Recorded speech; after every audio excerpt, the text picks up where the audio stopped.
More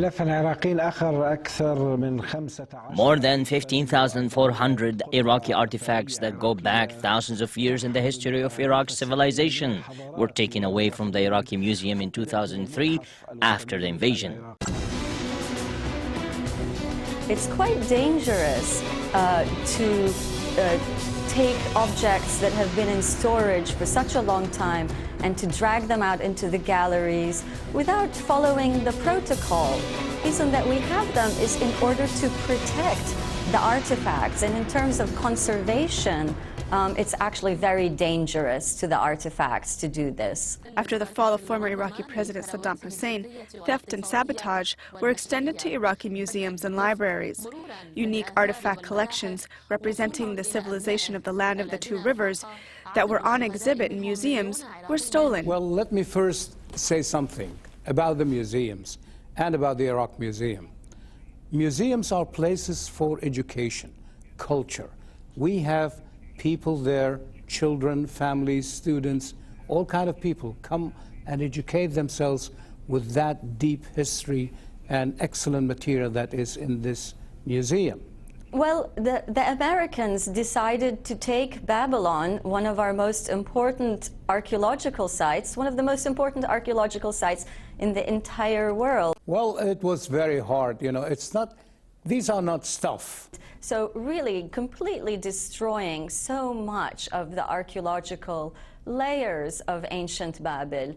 So this was really a disaster. So in my opinion, this is really quite active destruction. It's not accidental. This is quite active destruction of our cultural heritage on the part of the U.S. military, the U.S. and the coalition military. This is something very important. بعد أن أغلقت أبوابه لقرابة 6 سنوات إثر تعرضه للنهب. After being closed for nearly 6 years due to destruction and looting in the aftermath of the U.S. invasion in Iraq, the Iraqi National Museum reopened its doors to visitors. The opening ceremony, which was attended by the Iraqi Prime Minister, is a symbol of the stabilizing security situation in Iraq. The opening has shed light on the looting of Iraq's rich cultural heritage, which goes back thousands of years. Also, the head of a Sumerian young woman that was known as Iraq's Mona Lisa, and the Chaldean head of Sono-Joan, and the unique winged Seramun that was found in Namrud. There is a murder. There is destruction to the civilization of the Mesopotamia. Who's responsible for this? The Americans who occupied? Sites were looted while they stood watching. Or the Iraqi government that didn't move an inch to protect these sites. Iraqi leaders only mention the great civilization of Iraq in their speeches when they go abroad.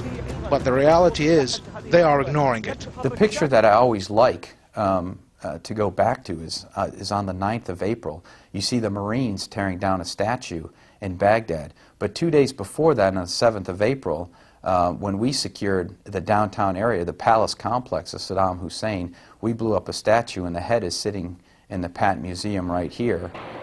Fully 2 days before, the Marines tore that statue down.